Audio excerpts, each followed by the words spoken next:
Bienvenue à tous dans cet amphithéâtre de l'Université Lyon 3 qui nous accueille pour cette conférence « Construire ensemble un monde solidaire et durable ». Je vais me présenter, moi je m'appelle Flore Ampel, je travaille pour Action contre la faim, donc association auprès de laquelle je suis engagée depuis 10 ans. Et j'ai le plaisir aujourd'hui d'être parmi vous pour animer les 2 heures qui vont venir lors de cette conférence. Ça va se passer sur le fonctionnement suivant. On va avoir une prise de parole donc de M. Nicolas Hulot, qui est présent avec nous aujourd'hui. Suivra une table ronde articulée autour de 2 questions. Première question, peut-on encore parler aujourd'hui de solidarité internationale et comment s'engager à l'international alors même que la France connaît une crise? Et la deuxième question, on va s'interroger sur la pertinence quand on est jeune aujourd'hui de s'engager dans la solidarité et dans la solidarité internationale. Avant d'introduire la conférence, je vais laisser la parole à monsieur Pierre Servet, qui est le directeur de cabinet du président de l'université, qui n'a pas pu être avec nous ce soir, et donc qui va le représenter. Je vous laisse la parole. Merci beaucoup. Tout d'abord, je voudrais souhaiter la bienvenue d'abord à notre invité, Nicolas Hulot. Souhaiter la bienvenue ensuite à l'ensemble du public. Vous êtes venus nombreux. Ça montre tout l'intérêt que vous portez à cette question. Donc je remercie vraiment Nicolas Hulot pour avoir choisi une université dans son passage à Lyon, pour avoir choisi notre université. Je remercie l'ensemble des associations qui a su organiser cette manifestation, cette conférence, et l'ensemble du public qui est ici présent. Alors, je crois que, Monsieur Hulot, vous devez vous féliciter tous les jours de n'avoir pas pris part à la campagne présidentielle. D'abord, c'est ce qui nous vaut de vous avoir avec nous, parce que sinon, l'obligation de réserve à laquelle nous sommes tenus, aurait fait que nous aurions dû refuser votre présence. Mais je ne voudrais pas pour autant participer à ce dénigrement, ce politique bashing perpétuel que l'on voit un peu partout, parce que je pense que l'appel des solidarités, tel que vous le définissez, correspond à une forme de refondation de la ou du politique pris dans son sens noble, dans son sens premier, que l'on peut définir de plusieurs manières, mais que l'on peut caractériser comme étant l'art de définir ce que peut être le vivre ensemble, ou l'art de vivre ensemble dans la cité. Alors la cité, parce que ça vient du grec, le pays tout entier. Alors qu'est-ce qui fait que cet art du vivre ensemble qui définit la politique est devenu, on est passé à ce dénigrement du politique? Bien peut-être parce que la politique a été trop conçue dans une logique qui est une logique descendante, c'est-à-dire une logique, et on est coupable parce que nous attendons tout de l'État, et en même temps, dès que l'État fait quelque chose, nous sommes les premiers à décrier ce quelque chose. Alors comment le refonder? Peut-être pas uniquement au profit d'une logique ascendante, mais sans doute au profit d'une logique également transversale, c'est-à-dire la logique qui tisse des liens entre les différents individus qui constituent la base, et pas seulement entre le sommet et la base dans un sens ou dans un autre, mais transversalement. Et je pense que, mais vous serez là pour le dire, vous serez là pour poser des questions à ce sujet, je pense que l'appel des solidarités, tel que vous le définissez, correspond à ce tissage de liens. Et je crois profondément que ce tissage de liens, c'est une façon de répondre à l'enjeu qui est crucial de la refondation de la politique, du politique, parce que la politique ne doit pas être seulement ce diktat qui provient d'un homme et qui descend jusque vers nous. Ça doit être la manière que nous avons de définir les liens que nous avons entre nous. C'est quelque chose qui doit être en dehors strictement de l'esprit partisan, c'est-à-dire de l'esprit des partis, qui doit permettre de renouveler, de refonder ce qui est la définition même de la démocratie. Alors je sais bien que le lien direct entre tous les citoyens et les gouvernants est impossible, mais on peut essayer de le restituer un petit peu. Et je pense que votre appel y contribue. Merci.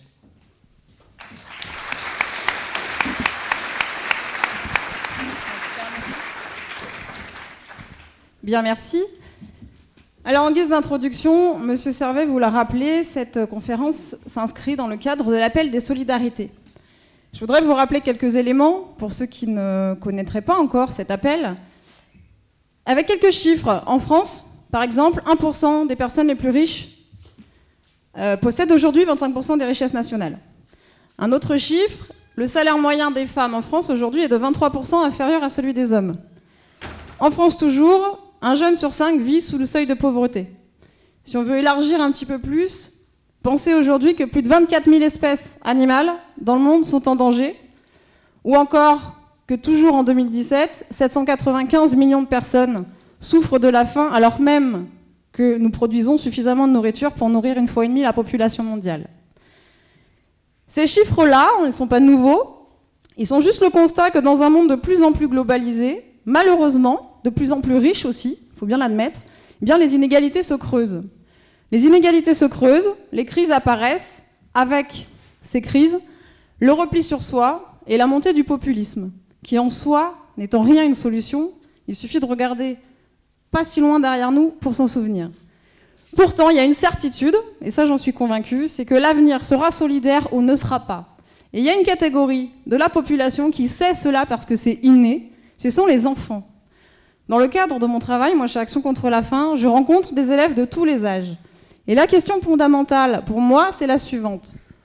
Comment se fait-il que quand je rencontre des enfants de 8 ans, 9 ans, des classes de CE1, CE2, ces élèves me posent des questions aussi simples que « Mais madame, comment ça se fait que des enfants meurent de faim en Afrique ? Mais madame, c'est pas normal que les filles n'aillent pas à l'école. Mais madame, les gens des pays en guerre, pourquoi on les invite pas tous chez nous ?» La solidarité pour les enfants, elle a un sens. Et ce sont des solidarités, et non pas une solidarité. Ils ne se posent pas la question. La solidarité intergénérationnelle, la solidarité de genre, la solidarité entre les pays. Tout ça, ça reste un ensemble, d'où l'appel des solidarités. La question, elle est pourquoi, quelques années plus tard, on retrouve les mêmes enfants avec, pourtant, une fatalité qui est « on ne peut plus rien faire », de toute façon, on ne nous écoute pas, ça ne fonctionne pas. Donc des adultes devenus aujourd'hui finalement un peu désenchantés et surtout silencieux. Un silence assourdissant qu'on retrouve dans la campagne présidentielle aujourd'hui, puisque la solidarité n'est pas présente dans cette campagne. L'appel des solidarités qui a été lancé le 23 mars, donc par notamment la Fondation Nicolas Hulot, par Emmaüs, et auquel sont associées 80 associations aujourd'hui, il répond à cet enjeu. Arrêtez d'être silencieux, prenez la parole, arrêtez de penser que les autres vont faire à votre place. Arrêtons de croire que rien n'est possible. Ensemble, tout est possible et c'est ça que veut dire l'appel des solidarités. En se rappelant de ce qu'on faisait quand on était enfant, je suis présent et je lève le doigt. C'est le signe aujourd'hui de ralliement de cette campagne que vous pouvez partager avec les réseaux sociaux. On va voir le clip de lancement de la campagne. Du coup, Théo, je ne sais pas où tu es, qui va justement vous synthétiser un petit peu tout ça. Et voir de quelle manière, vous, en tant qu'étudiant, en tant qu'acteur, vous allez pouvoir relayer cet appel. Si vous êtes d'accord, si vous pensez qu'un nouveau monde est possible, arrêtons d'attendre que nos dirigeants viennent nous poser la question. Mais qu'est-ce qu'on peut faire pour vous ? Disons-leur aujourd'hui, nous, ce que nous voulons, c'est que vos politiques répondent à 5 caps, 5 solidarités. La solidarité de tous avec tous, la solidarité avec la nature et les générations futures, la solidarité avec les exclus, les personnes discriminées, la solidarité avec les sans-voix et la solidarité entre les peuples. C'est l'appel des solidarités qui fera qu'aujourd'hui nous réussirons à faire avancer les choses, en répondant tous présents à cet appel. C'est en ce sens aujourd'hui que Nicolas Hulot vient nous rencontrer pour nous présenter un petit peu son action, lui, dans ce cadre-là. On lance la campagne. Si vous pensez qu'on devrait tous avoir accès à l'éducation, aux soins, à l'emploi, au logement, à une alimentation saine, si vous préférez construire des ponts plutôt que dresser des murs, si vous vous souciez du monde que vous laissez derrière vous, alors répondez présent à l'appel des solidarités et un avenir plus solidaire devient possible. Répondez présent par SMS au 32 32 1 et sur appeldessolidarités.fr. Voilà, et bien dans la suite de cette action, je vais laisser la parole à Nicolas Hulot, que vous connaissez sûrement. Et je vais vous poser une question, je vais vous laisser venir à côté de moi. Vous êtes connu du grand public beaucoup pour vos engagements environnementaux, pour votre combat acharné contre le réchauffement climatique. Ma question est la suivante. Comment articulez-vous, vous, votre action dans cet appel des solidarités ? Je vous laisse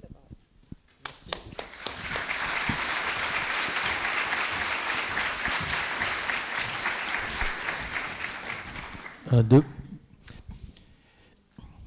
Merci beaucoup et merci d'avoir dit l'essentiel sur l'appel des solidarités. Merci à vous aussi d'avoir compris que l'appel des solidarités, ça n'est pas une défiance vis-à-vis des politiques. C'est une tentative de connexion.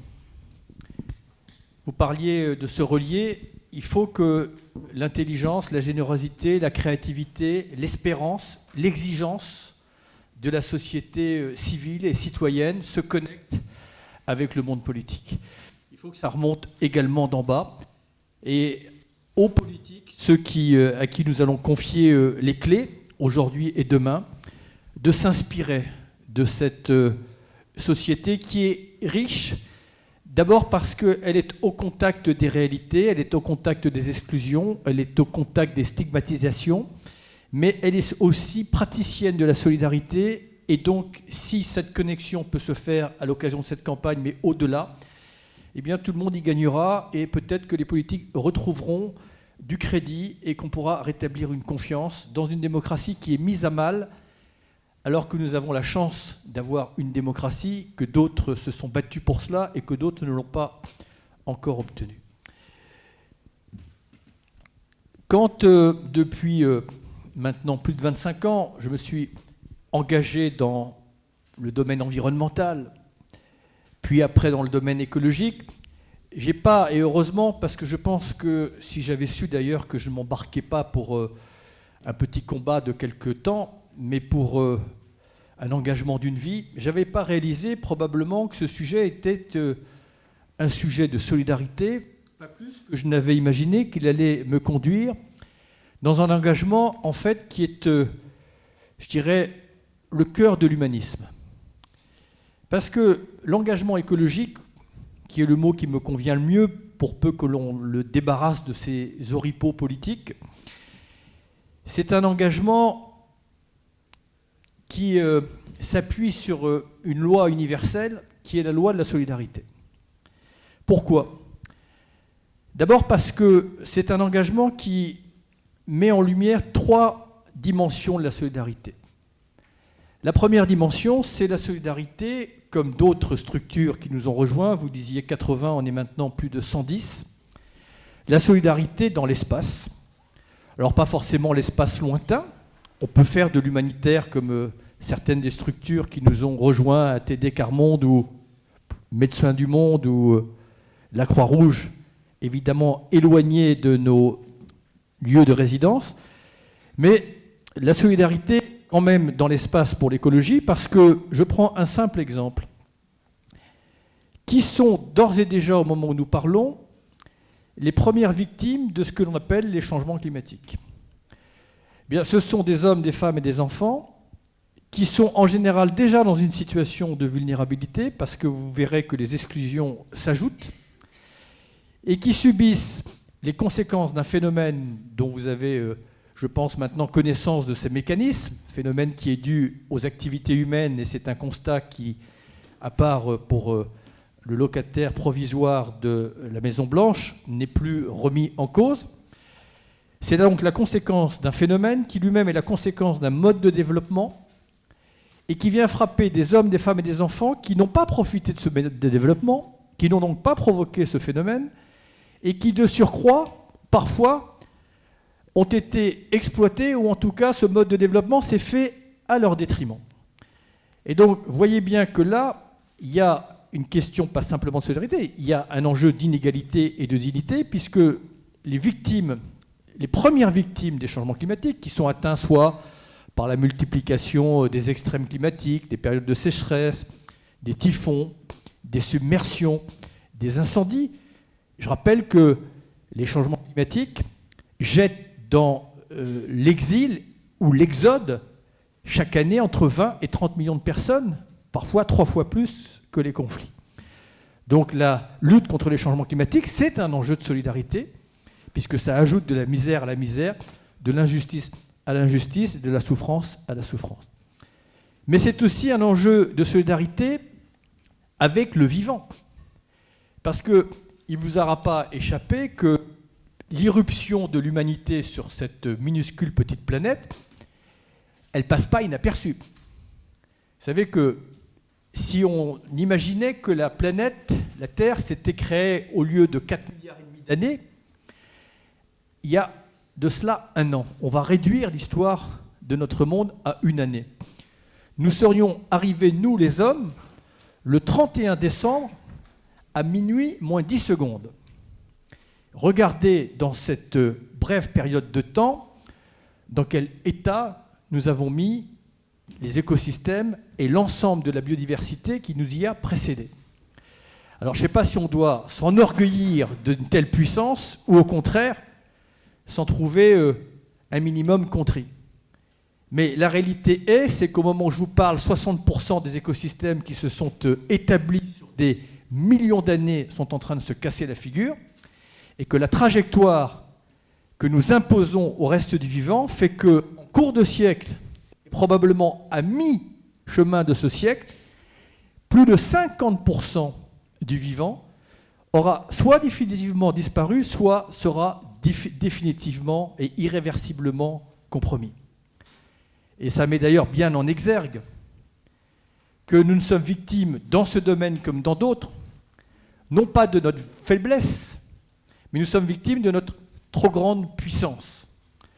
Alors, c'est une puissance, si elle était destinée et bien précisée dans son intention et ses finalités, qui pourrait probablement d'ailleurs résoudre beaucoup de maux, mais pour l'instant, elle est plutôt destructrice que salvatrice. Et puis, pour revenir à l'enjeu écologique, pour en faire le lien avec la solidarité, c'est aussi une autre exigence et une autre dimension de la solidarité qui est nouveau dans le logiciel de nos sociétés. C'est la solidarité, ça a été évoqué à l'instant, avec le futur. Parce que pour la première fois dans l'histoire de l'homme, les décisions, les choix, les actes d'aujourd'hui, d'hier et a fortiori des 15 ou 20 prochaines années peuvent nous désolidariser définitivement avec le futur, dit autrement, peuvent projeter dans un monde toute une génération qui est déjà dans les cours d'école, avec un certain nombre d'équations, mais définitivement sans les solutions qui permettront de les résoudre. Dit autrement, nous sommes au seuil de l'irréversible et nous pouvons projeter l'humanité dans une impasse qui malheureusement sera chaotique, mais je dresse cette perspective un peu sombre, mais rassurez-vous, coup de chance, pour l'instant, rien n'est joué. Rien n'est joué parce que, comme le disent, j'ai vu tout à l'heure un géologue ou un glaciologue de Grenoble, les glaciologues et les climatologues nous ont bien expliqué que nous avions changé d'ère géologique puisque nous avons basculé dans ce qu'on appelle l'anthropocène, c'est-à-dire l'ère de l'humanité. C'est quand même pas rien. Ça veut dire que, selon la science, l'homme est devenu son propre facteur déterminant. C'est nous qui décidons de notre avenir. Alors c'est une bonne ou une mauvaise nouvelle. Il y avait un philosophe, Michel Foucault, qui disait « Je déplore que le sort de l'humanité soit dans d'aussi mauvaises mains que les siennes. » Mais un autre, Bergson, disait « L'avenir de l'humanité est incertain parce qu'il dépend d'elle. » Pourquoi je vous dis ça? C'est parce que nous sommes justement à un moment où nous avons encore les cartes en main. Mais on ne les aura pas longtemps.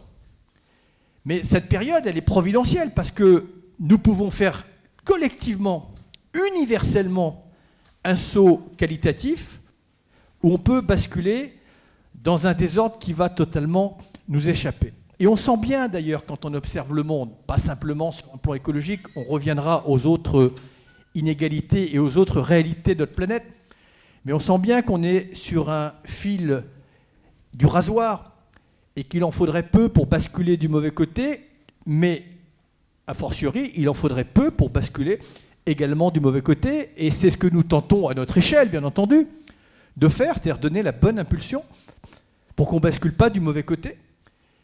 Parce que ce qui caractérise notre époque, et c'est très bien dit par deux personnes illustres. La première contemporaine, Edgar Morin.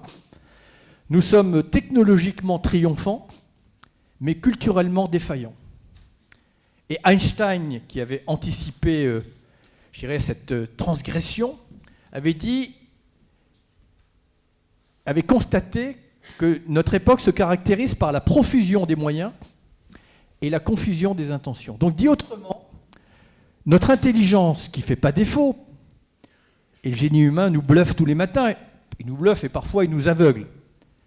Mais en tout cas, notre intelligence, elle est mise en demeure de prendre en charge les conséquences de son propre succès. Enfin, vous arrivez à ce moment-là, vous, de notre société, où il y a eu une telle profusion de technologies, d'applications, qui a généré un tel changement de comportement, de vie, de perception. On a été happé comme dans un fleuve en crue, et en réalité, le drame de nos sociétés, c'est que la science et la conscience se sont désynchronisées. Et cette désynchronisation, on la ressent, puisque nous prenons conscience souvent des effets indésirables de ce que nous avons généré, mais souvent, malheureusement, c'est trop tard.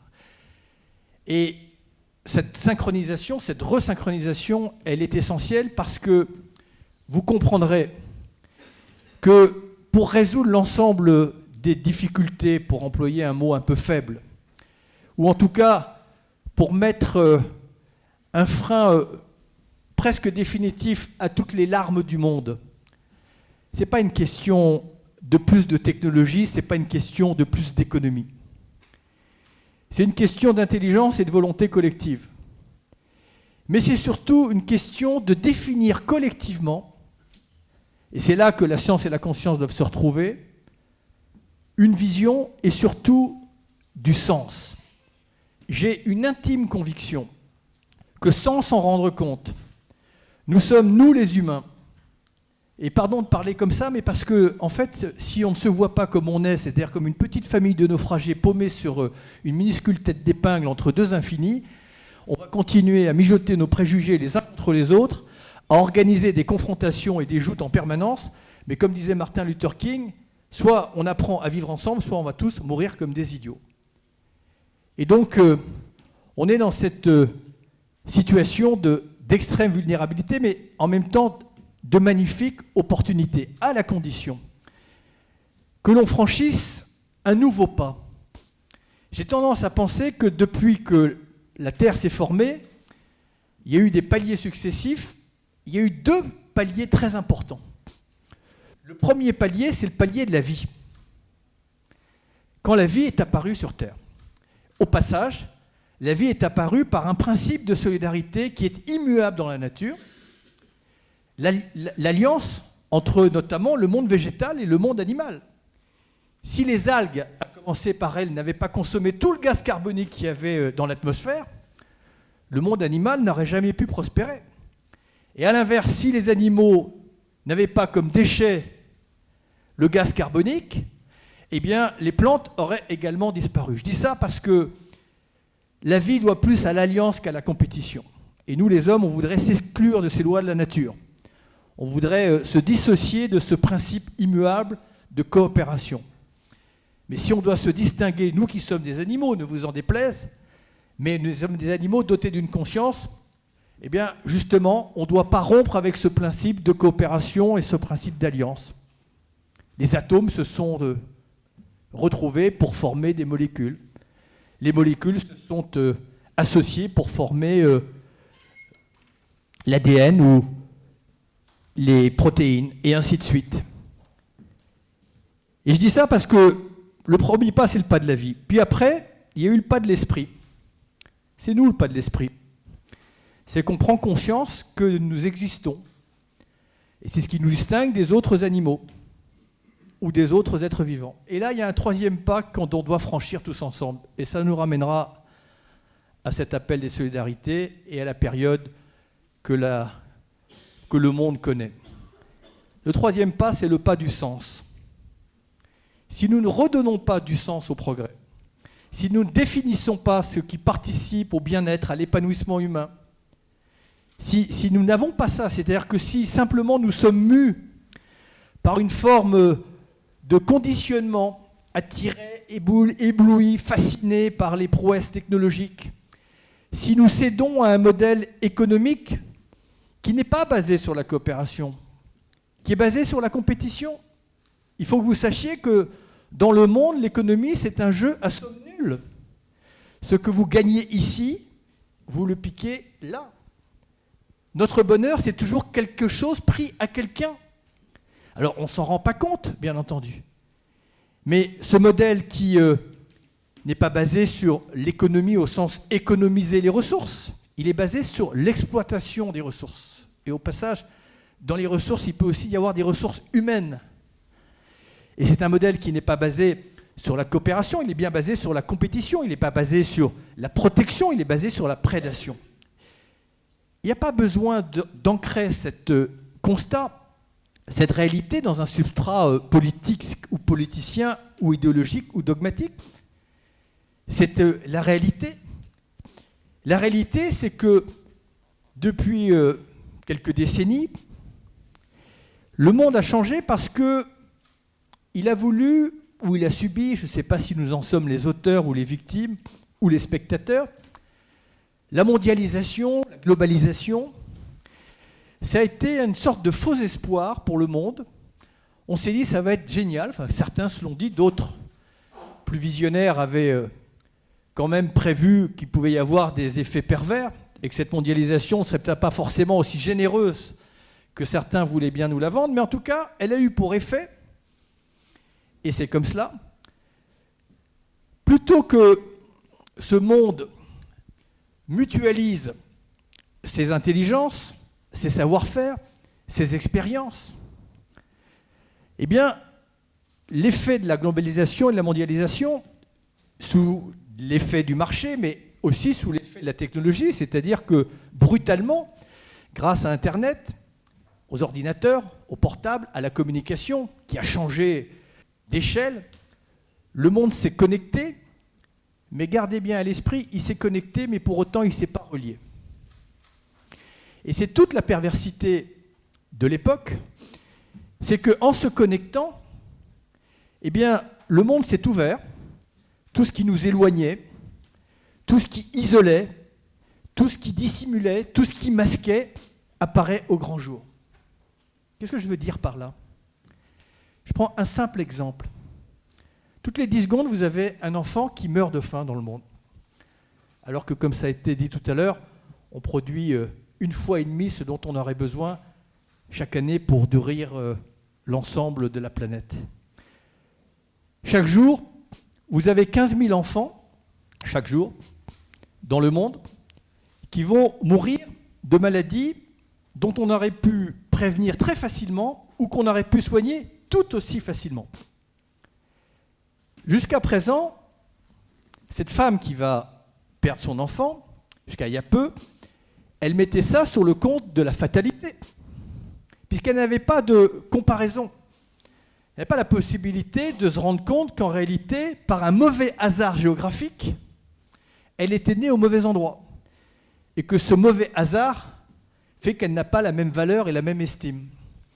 Donc quand on met ça sur le compte de la fatalité, on souffre, mais il y a une forme de résignation. Mais quand un matin, parce qu'aujourd'hui tout se voit, tout se sait, cette femme découvre que dans son patelin, dans son village, on a été capable d'amener une bouteille de Coca-Cola, mais qu'on n'a pas été capable d'amener un antipaludéen. Et que simplement, parce que, encore une fois, elle est née au mauvais endroit, parce que le monde tel qu'il est, il est chroniquement inégal. Pourquoi? Parce que, est-ce que vous savez que le destin de chaque être humain dépend d'abord de 60% de l'endroit où il naît. Donc déjà, quand vous arrivez sur Terre, selon l'endroit où vous naissez, vous n'avez pas le même capital de chance. Après, il dépend de 20% de votre famille si vous avez la chance d'avoir une famille qui fonctionne, et simplement de 20% de votre mérite. Alors quand on prend conscience de ces exclusions, de ces inégalités, quand on prend conscience qu'en réalité, on n'a pas la même estime, qu'on n'a pas la même valeur, quand on prend conscience aux Philippines que le 3e typhon qu'on vient de se prendre sur la figure, il est dû à un modèle de développement qui, en plus, nous tourne le dos, eh bien, vous ajoutez à l'exclusion un élément explosif qui explique toutes les tensions du monde, qui est l'humiliation. Et pourquoi je vous dis ça? Parce que c'est simplement pour essayer de vous convaincre que la solidarité, ce n'est pas simplement un problème de morale ou un problème d'éthique. Je ne suis pas curé. Et chacun se fait sa morale ou son éthique qu'il veut. C'est simplement que dans un monde qui est maintenant connecté, qui est relié, qui est fluide, la misère est fluide. Chacun peut se déplacer. Vous pouvez mettre toutes les barrières du monde comme l'autre crétin de Trump. La misère, elle est comme l'eau, elle trouve toujours son chemin.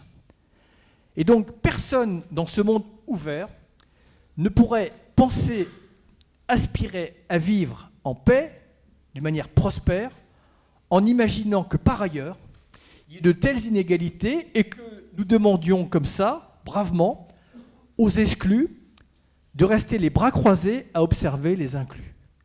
C'est une illusion. Donc, dit autrement, la solidarité, elle s'est déplacée, c'est devenu une contrainte physique parce que c'est le seul antidote à la guerre, à la violence. Et donc, c'est bien pour ça que le message que nous portons dans cette extraordinaire diversité qui s'est réunie dans cet appel des solidarités, c'est que la solidarité doit devenir, évidemment, dans le logiciel politique, économique et financier, le premier paramètre qui doit décider et dicter nos choix. Et donc, pour que cette solidarité change d'échelle, parce que pour l'instant, ce que je découvre dans cette alliance, c'est qu'en réalité, il y a une société solidaire. Mais vous ne la connaissez pas, ou en tout cas, vous la connaissez d'une manière fractionnée.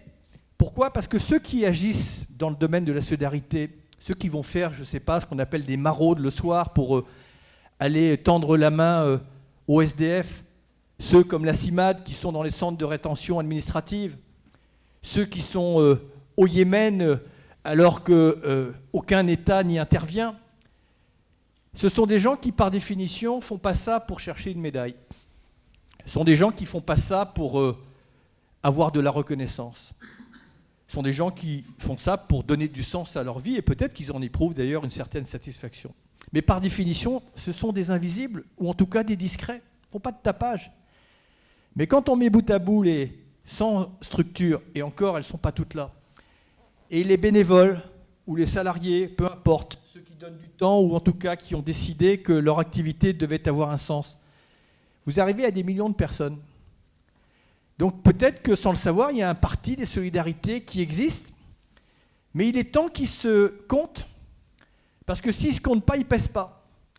Et si on veut établir la connexion qu'on évoquait tout à l'heure entre le monde politique et cette société qui connaît les réalités dans leur diversité, les exclusions dans leur diversité, et qui, en plus, sont des praticiens, qui sont porteurs de solutions. Derrière cet appel des solidarités, il y a 500 propositions, un cadre référentiel dont les politiques, quelle que soit leur couleur, devraient s'inspirer parce que ce ne sont pas des solutions qui ont été élaborées dans l'ombre d'un ministère, ce sont des solutions qui ont été testées, évaluées, pesées sur le terrain et dont la pertinence et l'efficacité a pu être constatée. Cet appel, ce n'est pas simplement un appel à la solidarité, c'est d'abord un appel des solidarités, c'est-à-dire tous ceux qui, au fond de soi, refusent ce réflexe animal qui se dit « Oh putain, ça va mal, je me mets dans mon terrier ». Parce que c'est ça le réflexe animal, c'est instinctif. Je ne méprise pas l'instinct animal, mais normalement, ce qui devrait nous distinguer, notre intelligence de l'instinct, c'est évaluer un tout petit peu la pertinence de nos réflexes. Penser que dans ce monde ouvert, on va pouvoir monter des murs, fermer nos frontières et dire, si on laisse les phénomènes climatiques, pour ne parler que de cet aspect, évoluer, aux 250 millions de personnes qui vont prendre le chemin de l'exil, ah non, c'est pas par là, c'est par là. Restez chez vous. Vous avez plus d'eau parce que notre système agricole mondial que nous avons entretenu a épuisé toutes les nappes phréatiques du monde? Non, ça ne marche pas comme ça. Donc ce réflexe, qui est un réflexe de peur, que je comprends, mais c'est justement ce que nous devons combattre, parce qu'on sait bien que la peur est mauvaise conseillère. En situation de panique, on fait que des conneries. Donc on doit s'ériger contre ce réflexe. Proposer autre chose, une alternative, un peu de hauteur, un peu de vision, mais surtout exiger un modèle qui partage, un modèle qui n'épuise pas, un modèle qui ne concentre pas. Ça a été évoqué pour la France, mais à l'échelle du monde, comment voulez-vous que ce monde soit serein et que la solidarité devienne la norme quand vous avez 1% qui concentre 93% des richesses? Comment voulez-vous que, pour ne parler que de l'Europe ou la France, on puisse faire de la solidarité en grand quand vous avez un pan entier de l'économie qui s'est organisé pour ne pas participer à la solidarité? Vous savez que l'optimisation fiscale en France, ça ressemble à peu près exactement à notre déficit budgétaire chaque année. Si vous y ajoutez ce qu'on a encore découvert avec Oxfam il y a de cela quelques jours, les bénéfices des banques qui vont pour 30 ou 40% dans des paradis fiscaux, si vous y ajoutez les dividendes de 65 milliards d'euros distribués par le CAC 40 dans notre pays, mais ce n'est pas quelques centaines de millions qu'on va trouver, ce sont quelques centaines, voire milliers de milliards d'euros ou de dollars à l'échelle du monde. Et là, vous pourrez sécher les larmes du monde. Mais pourquoi ce système perdure? D'abord parce qu'on ne le voit pas. Il n'est pas illégal, il est immoral. Mais il faut mettre en conformité la légalité et la moralité. Pour ça, il faut une exigence des citoyens. Et là, ça changera la face du monde parce qu'aujourd'hui, l'action humanitaire de celles et ceux dont je parlais, c'est le paravent pour dissimuler l'action publique. Donc la solidarité, je veux dire, je pense que c'est non seulement l'antidote ou le virus, pour beaucoup, l'antivirus contre toutes les crises, mais c'est aussi, pour moi, un gage presque du bonheur. Moi, je me rends compte que pour finir, ce qu'on retiendra les uns et les autres dans notre vie, ce qu'on gardera, c'est ce qu'on leur a donné. C'est le paradoxe. Puis je me rends compte surtout qu'il n'y a pas pire violence que le non-sens. Et cette exigence de sens, justement, mais sens partagé, de mettre cette loi universelle de la solidarité au-dessus de toutes les lois, mais elle va recréer ce fameux lien qui nous manque tant. Elle va enfin, je pense, nous donner l'occasion de justement resynchroniser cette science et cette conscience, et aussi que les lois humaines et les lois de la nature ne cessent d'être en compétition. Parce qu'on voit bien que c'est pas la crise que nous traversons, ce n'est pas une simple crise économique. Croyez-moi, l'argent, si on l'affectait intelligemment, plutôt que d'encourager des modèles qui parfois nous coûtent excessivement cher en ce qu'on appelle en économie en externalité négative. Je prends un exemple. Dans la lutte contre le climat, à Copenhague, pour ceux qui ont suivi les différentes COP, on a promis, j'allais dire d'une manière vraiment misérable, 100 milliards de dollars pour aider les pays les moins avancés à s'adapter au changement climatique. À s'adapter. Au passage, au moment où je vous parle, je suis incapable de vous dire si le premier milliard a été versé. Mais surtout, ce que je peux vous dire, c'est que dans ces 100 milliards, on ne sait pas si c'est des prêts ou des dons. Ils sont vachement contents, les gars, en Guinée-Bissau ou dans les îles océaniennes qui sont submergées par les eaux, qu'on leur propose un prêt alors qu'ils ne sont pas éligibles à ces prêts. On n'est pas arrivé à trouver ces 100 milliards. Ou en tout cas, quand on les prend, on va les piquer à l'aide au développement et on va les déplacer pour les mettre là. D'abord, au passage, que vous croyez que tout ça, maintenant qui se voit, ça va aussi pacifier les relations entre les uns et les autres. Vous savez, je ne justifie aucune violence.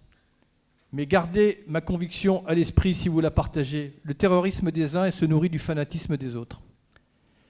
Et l'histoire, elle n'est pas amnésique. Nous voudrions aujourd'hui dissuader certains de venir dans notre direction parce qu'ils fuient la misère, en oubliant qu'il y a quelques décennies de ça, dans un siècle précédent, nous, on a pris la direction inverse pour aller exploiter les richesses qui étaient au sud. Donc c'est aussi, pour moi, une exigence d'équité. Et pour revenir à ce que je disais tout à l'heure, on n'a pas trouvé 100 milliards, mais par contre, chaque année, la communauté internationale alloue aux énergies fossiles dont vous avez compris que c'est elles qui provoquent les changements climatiques principalement, en exonération, en défiscalisation, en subvention, 500 milliards de dollars. Donc on met 500 milliards de dollars pour perpétuer un phénomène qui, par ailleurs, selon le Fonds monétaire international et l'OCDE et la Banque mondiale, nous coûte en conséquences environnementales et sanitaires 5 000 milliards de dollars. Donc vous mettez 500 milliards pour soutenir un modèle qui vous en coûte 5 000 milliards. Et dans le même temps, vous ne trouvez pas 100 milliards pour aider les pays les moins avancés. C'est ce monde-là, et je le dis encore une fois sans facilité, parce que vous pourrez peut-être voir à la marge si mes chiffres sont exacts, mais ça vous donne des échelles qui, croyez-moi, sont dans la réalité. C'est tant que nous nous accommodons de ça, de ce système qui, justement, inscrit dans le marbre les inégalités, les perpétue, les développe, eh bien, la solidarité, il faudra toujours la sous-traiter à des belles âmes, alors que les moyens sont là. Et donc, c'est cette exigence que nous devons, ensemble, à notre niveau, au moment où notre pays doit débattre. Alors, j'entends bien que ce n'est pas difficile, c'est pas facile, pardon, dans le bruit de fond, le brouhaha, les miasmes de la campagne, d'entendre cet appel-là. Parce que nos amis médias, qui s'offusquent d'une campagne soi-disant nauséabonde, mais s'en régalent aussi pour connaître les choses. Ça fait le show, les jeux du cirque. Enfin, pendant ce temps, voilà, les inégalités se creusent, les souffrances se multiplient, et le gâchis économique, technologique continue. Alors si, comme nous, vous en avez marre, et que vous pensez que ce n'est pas une fatalité, que vous croyez dans la jonction des forces, des petites forces, qui, à un moment ou à un autre, peuvent elles aussi devenir un souffle puissant, eh bien vous répondez à cet appel des solidarités, c'est simple, vous levez le doigt, et puis vous faites sur vos téléphones le 32 32 1, et vous tapez présent. 32 32 1, vous tapez présent. Ne faites pas comme ma sœur qui, elle, a appelé le 32 32 1, elle n'a toujours pas compris pourquoi elle ne pouvait pas mettre présent. Et si on peut, voilà, donner ce signal, mais surtout se compter pour s'imposer comme une force de rappel, une force de résistance au conservatisme, au nationalisme et à toutes ces plaies qui nous menacent, parce que la seule chose qui vaille, c'est de l'humanisme. Merci beaucoup.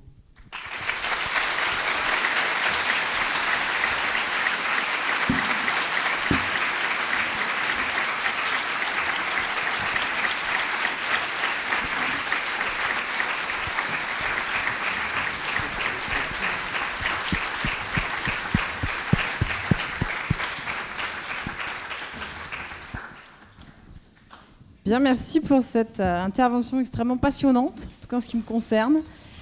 Cette conférence, j'ai peut-être oublié de le préciser tout à l'heure, est co-organisée entre la Fondation Nicolas Hulot, le REFED, qui est le réseau des étudiants français, le réseau français des étudiants pour le développement durable, et étudiants en développement. Donc je vais donc appeler Théo Goethals, qui est le trésorier du REFED, ainsi que Vincent Pradier, qui est délégué général pour étudiants et développement, à nous rejoindre sur cette table ronde qui n'en est pas une, mais on va faire avec, pour discuter et échanger sur deux questions principales. Voilà. Donc Vincent s'est assis, Théo arrive. Alors avec une première question, on a beaucoup parlé de solidarité. On a beaucoup parlé de crise, on a parlé de plein de choses. Il y a une question qui se pose souvent qui est « Oui, mais bien sûr, la France est en crise, il faut aider la France. Pourquoi parler de solidarité internationale alors qu'on a besoin, nous, d'aide en France ?» C'est une question qui revient souvent et c'est une question qui est bien évidemment en lien avec l'ensemble des 5 caps de cet appel des solidarités. Donc je vous propose cette première question, vous de voir dans quel sens vous voulez intervenir. Je crois que c'est Vincent qui va débuter sur cette question. Quelle est la pertinence aujourd'hui encore de parler de solidarité internationale ? Bonjour à tous. Alors oui, il y a le hérisson qui arrive à côté. Bonjour, moi c'est Vincent Pradier, délégué général du réseau étudiants en développement. Je suis sûr que vous êtes tous venus me voir à peu près au même titre que M. Hulot. Du coup, je vais essayer d'être assez rapide, très rapidement, et donc remercier déjà le REFED de nous avoir invités, la Fondation Nicolas Hulot pour l'organisation de cette conférence, et puis l'université qui nous accueille. Nous, on est le réseau français des associations de solidarité internationale, jeunes et étudiantes. Donc on accueille, on anime ce réseau, on forme, on accompagne, et puis on valorise l'initiative étudiante en solidarité internationale, et puis surtout on crée du lien entre des jeunes engagés ici et des jeunes engagés ailleurs. Donc si ça vous intéresse, on pourra reparler après la conférence. Nous, on est membre de l'appel des solidarités depuis le début. C'était important pour nous de s'y intégrer, d'y porter aussi un peu la voix des jeunes, et notamment de répondre en tout cas de s'intégrer dans une série de caps qui ont été définis par l'appel, et puis effectivement de montrer que, comme d'autres, on s'inscrit dans un mouvement qui est plus large et qui est parfois invisible, celui des solidarités. Alors pour faire très rapide, pour répondre à la question, en gros la question, si je la reformule, c'est est-ce qu'il est pertinent aujourd'hui de parler de solidarité internationale ?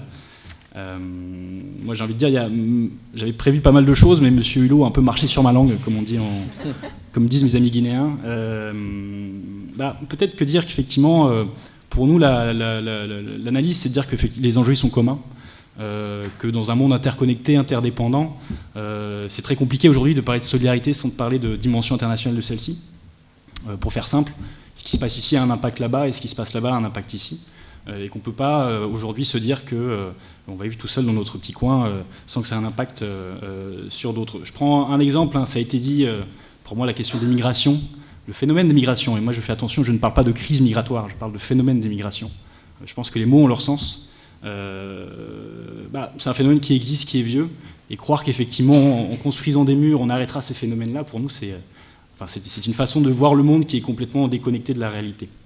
D'autant plus que pour nous, et pour d'autres, les migrations, elles ont des apports plus que positifs et pas qu'économiques sur la culture, sur une dimension interculturelle, et je pense que c'est des choses qu'il faut valoriser.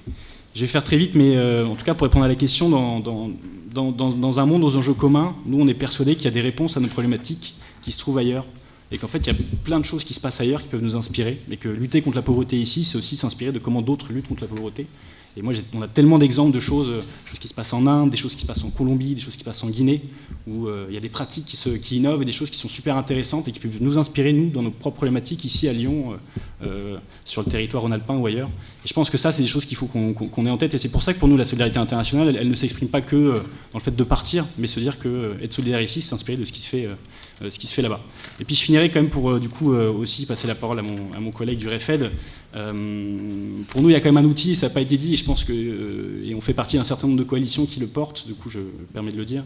Il y a un outil qui existe, qui pour nous est assez intéressant sur ce lien entre solidarité internationale et solidarité, c'est ce qu'on appelle l'agenda des objectifs du développement durable. Je pense qu'il y en a un bon paquet parmi vous qui ne savent pas ce que c'est, et c'est tout à fait normal. C'est un agenda qui a été adopté il y a maintenant 2 ans par la plupart des pays du monde et qui fixe un cap à 15 ans, et qui affirme plusieurs choses. Le premier, c'est que le modèle de développement, en tout cas les modèles de développement issus du siècle dernier sont dépassés et ne fonctionnent pas, ça c'est important.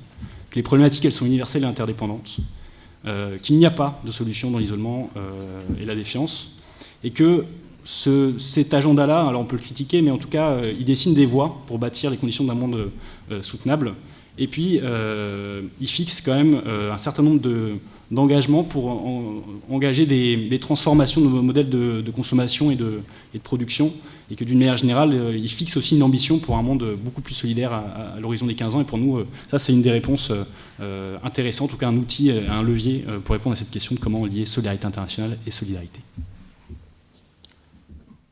Merci Vincent. Alors du coup, pour répondre à la question pourquoi s'engager à l'international alors qu'on pourrait très bien s'occuper des problèmes qu'il y a en France.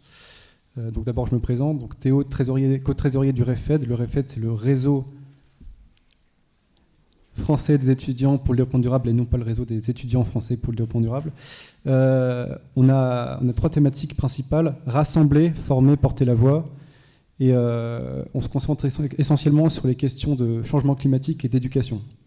Alors pourquoi s'engager à l'international et pas au niveau national ? C'est vrai qu'en France, on pourrait avoir une situation nettement meilleure. Quelques chiffres. 140 000 SDF, 4 millions de mal logés, 6 millions de chômeurs. 1 million de personnes ont basculé dans la pauvreté en France entre 2008 et maintenant. Donc, en fait, on voit un peu comme partout dans le monde que les riches deviennent de plus en plus riches, les pauvres deviennent de plus en plus pauvres. On le voit bien aussi parce qu'il y a 140 000 personnes dans la rue, mais paradoxalement, il y a 3 millions de logements en France qui sont inoccupés. C'est bizarre ça. Donc il y a des problèmes en France et on pourrait très bien choisir de se concentrer pleinement, de prendre à bras le corps ces problèmes, mais c'est pas mon choix. C'est pas mon choix, c'est pas le choix d'autres. Pourquoi ? Parce qu'en fait, on est dans un monde qui est devenu globalisé. Donc notamment pour les questions de changement climatique, ça c'est extrêmement visible. Quand le voisin pollue, ça s'arrête pas à la frontière. Vous savez, quand il y a eu le Tchernobyl, là, on se dit, oh là, ça s'arrête à notre frontière. Ben non, c'est pas ça. Il y a un problème, on est tous concernés. Donc on doit tous mettre la main à la pâte, on doit tous faire les efforts. Et au niveau des pays d'Europe et d'Amérique du Nord, on a une responsabilité qui est historique. C'est-à-dire qu'on a fait notre développement industriel bien avant les gros pollueurs d'aujourd'hui. Et on arrive un petit peu dans une posture de donneur de leçons en disant il faut faire ci, il faut faire ça, alors qu'on n'est même pas fichu nous-mêmes de tenir nos engagements.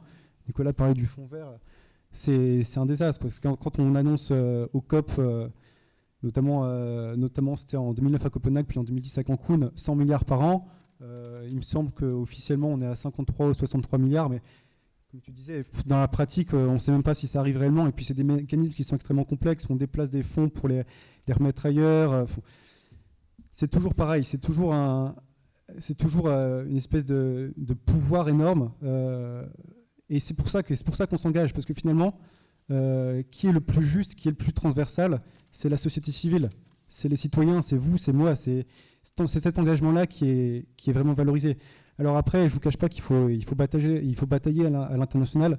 À la COP22 à Marrakech, où j'étais, donc à travers Youngo, donc en gros c'est une composante reconnue par les Nations Unies. On a eu dans des conférences de 4 heures de négociation, en gros la société civile a 1 minute de parole chronométrée, on ne peut pas dépasser sinon on coupe le micro. Voilà, pendant 4 heures, l'industrie, je caricature un petit peu, mais l'industrie pétrochimique va défendre son beefsteak. Et ensuite, c'est la société civile, vous avez 1 minute. Bah, bon courage. Qu'est-ce que vous voulez dire en 1 minute ? Bah ouais, n'empêche que c'est mieux que rien, et si on n'était pas là, ce serait 0. C'est pour ça que je pense qu'il ne faut pas lésigner là-dessus. Niveau temps, je ne les porte pas trop. Un petit peu. J'aurais bien aimé continuer, mais bon. Je peux ? Encore 2 minutes. Bon. Du coup, ouais, je voulais évoquer aussi avec vous les problèmes du changement climatique et les incidences que ça va avoir à l'avenir. D'ici à 2020, il y a 60 millions de personnes qui pourraient migrer des parties dégradées de l'Afrique, subsaharienne notamment, vers l'Afrique du Nord et l'Europe. Donc, quand on parle de crise des migrants et tout ça, faut bien avoir conscience que ce qu'on est en train de vivre là, c'est pas grand-chose. Hein. Ce qui va se passer dans les années à venir, ce sera d'une ampleur autre. Tous les scientifiques s'accordent à le dire, notamment ceux du GIEC. 98% des scientifiques sont d'accord avec ça. Le réchauffement qu'on est en train de connaître là maintenant, il n'a jamais été vécu avant par la Terre. C'est-à-dire qu'on ne sait pas quel degré, on ne sait pas jusqu'où ça va aller, mais on sait qu'on y est. Et que même si on arrêtait tous de toutes nos émissions de carbone maintenant, il faudrait une 50aine d'années pour atteindre un équilibre. Autrement dit, on est dans une situation extrêmement morose. Donc si on ne commence pas dès maintenant à faire une transition énergétique et sociale, c'est pas on va droit dans le mur, on y est déjà presque. Et ça passe aussi par énormément de choses. Je pense à l'appel des solidarités de Nicolas Hulot. Dans son appel, on doit avoir aussi conscience qu'il n'y a pas que les thématiques écologiques, il y a aussi toutes les thématiques sociétales. J'ai un petit chiffre là-dessus. Tac, tac, tac. 83% des Français estiment que le système démocratique fonctionne mal et, je rajoute, ils ne s'en sentent pas représentés. Est-ce que c'est normal ? Non. Notre acte citoyen, finalement, ça se résume à quoi ? Aller mettre un petit bulletin dans une urne une fois tous les 5 ans, c'est ça ? C'est ça être citoyen ? Je crois pas, moi. Alors qu'est-ce qu'on fait ? On s'engage. Ça peut être aussi par des gestes tout simples, comme celui-ci. Je réponds présent à l'appel des solidarités. Merci.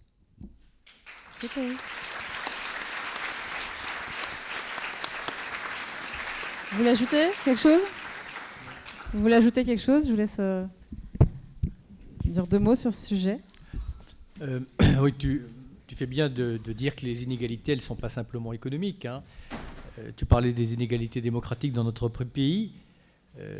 60% des actifs sont des ouvriers ou des employés. À l'Assemblée nationale, il n'y a que 3% de députés qui sont issus de ces milieux-là. Bon, voilà un exemple. Mais dans un autre registre, à l'échelle mondiale, un Français, nous, on peut voyager sans visa dans 160 pays. Un Russe, 40. Un Africain, 3 ou 4. Une femme qui accouche au Mali, elle a 70 fois plus de chances, enfin c'est pas, le mot est mal employé, pardon, de risque de perdre son bébé. Donc c'est autant de choses comme ça qui, encore une fois, créent de l'exclusion, créent de la colère et créent de la révolte. Alors simplement, pour revenir à la question que tu as posée, on n'a pas intégré, c'est vrai, parce que c'est nouveau dans le logiciel, qu'on est rentré dans un champ universel. C'est-à-dire que pour la première fois, nous sommes face à un défi universel qui, par définition, ne peut être solutionné qu'avec une réponse universelle. Et tant que nous n'aurons pas cette approche-là, évidemment, ça sera très difficile. Parce que, oui, il y a des souffrances et des exclusions en France, et ce n'est pas pour autant qu'en s'intéressant aux autres exclusions, on doit se détourner de nos propres exclusions, mais l'un ne va pas sans l'autre, et l'un n'empêche pas l'autre. D'abord, il faut bien comprendre que quand bien même, on dirait, OK, allez, nous, on va déjà faire le boulot chez nous, et puis on va fermer nos frontières, et puis on va essayer... imaginons, mais pendant ce temps, nous allons, par exemple, laisser en Afrique la désertification qui a été dopée par les changements climatiques, se développer, être dopé et boosté. Et donc, ce qui a commencé à se passer, notamment dans la bande sahélienne, des populations qui vivaient là depuis la nuit des temps, qui subissent évidemment un changement de température qui peut paraître anecdotique quand on vit ici, mais comme ça a été évoqué, jamais dans une telle brièveté de temps il y a eu une telle élévation de température. Et au passage, pour vous expliquer que tout est lié, je vais revenir au Sahel, mais je le dis pendant que j'y pense. En Syrie, par exemple, qu'est-ce qui s'est passé avant que le conflit syrien ne dégénère dans la situation dans laquelle nous sommes?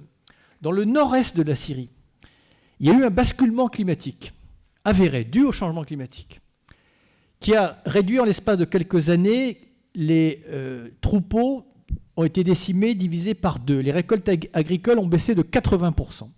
1,5 million de personnes se sont déplacées du nord-est de la Syrie au sud de la Syrie.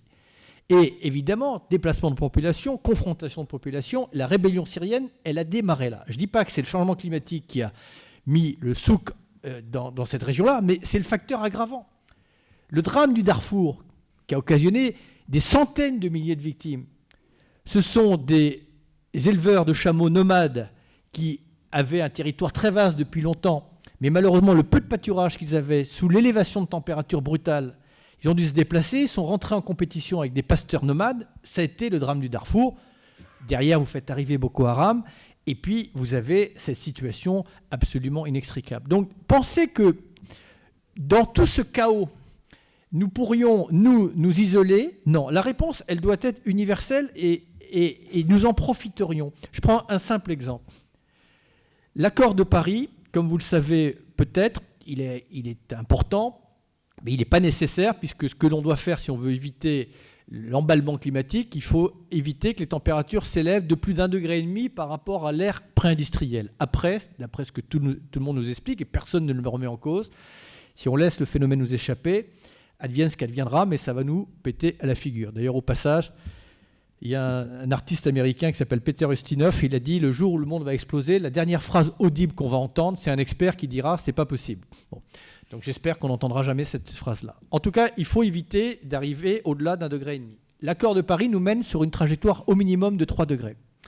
Donc c'est pas bien. Bon, mais c'est déjà un démarrage. Il y a une manière de rejoindre la trajectoire de 1,5 degré. Vous avez depuis 150 ans 2 milliards d'hectares de terre dans le monde qui ont été dégradés. Sur ces 2 milliards d'hectares de terre, vous avez 400 millions de terres agricoles qui ont été dégradées, artificialisées, mais dégradées par les changements climatiques, etc. Si on se réunissait pour en réhabiliter 4 millions d'hectares par an, croyez-moi, c'est tout à fait possible si on se réunit et qu'on met les fonds de l'aide au développement pour réhabiliter ces sols. Premièrement, en réhabilitant ça, vous allez pouvoir nourrir 1,5 milliard d'habitants supplémentaires sur la planète. La capacité de ces sols à stocker du CO2 va compenser le gap, donc on va revenir dans la trajectoire d'1,5 degré, et vous allez permettre aux populations de se fixer ou de revenir.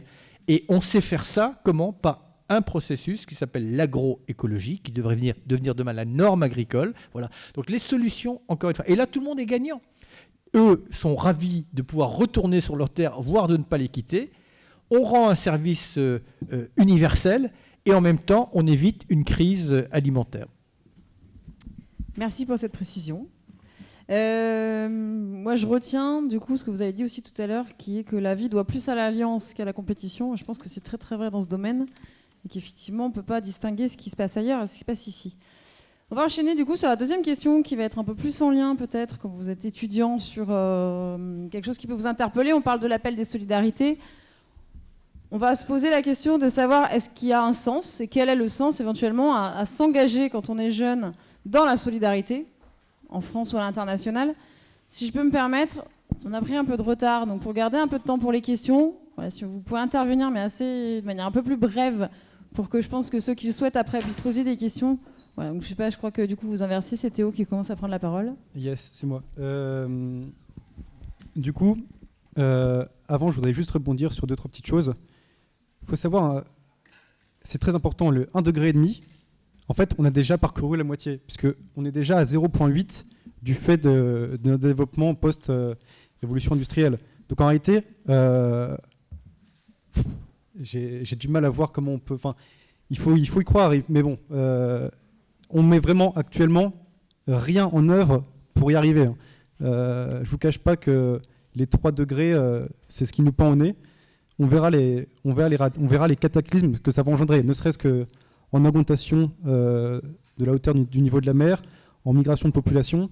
Il n'y a qu'à lire le rapport du représentant des affaires étrangères à l'Union européenne.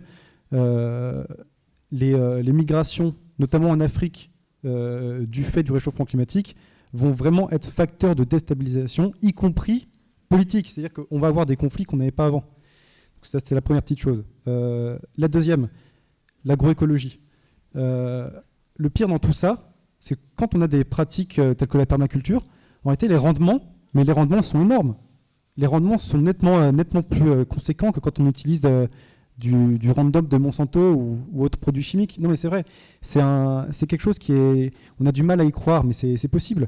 Avant, on savait faire de la farine de pain sans gluten, maintenant on ne sait plus. Pourquoi ? Parce qu'on a perdu la technique, parce qu'on se laisse aveugler par la simplicité, par le gain de temps, mais finalement, dans nos sociétés, qu'est-ce qu'on manque ? On manque toujours de temps. J'ai pas le temps. Bah, je pense qu'il faut prendre le temps de s'engager. Donc du coup, je reviens à la question. Pourquoi s'engager ? Alors, premièrement, donc, nous, au sein du REFED, on s'axe beaucoup sur l'éducation. Il faut savoir quelque chose, c'est qu'un quart de la population mondiale, actuellement, a moins de 14 ans.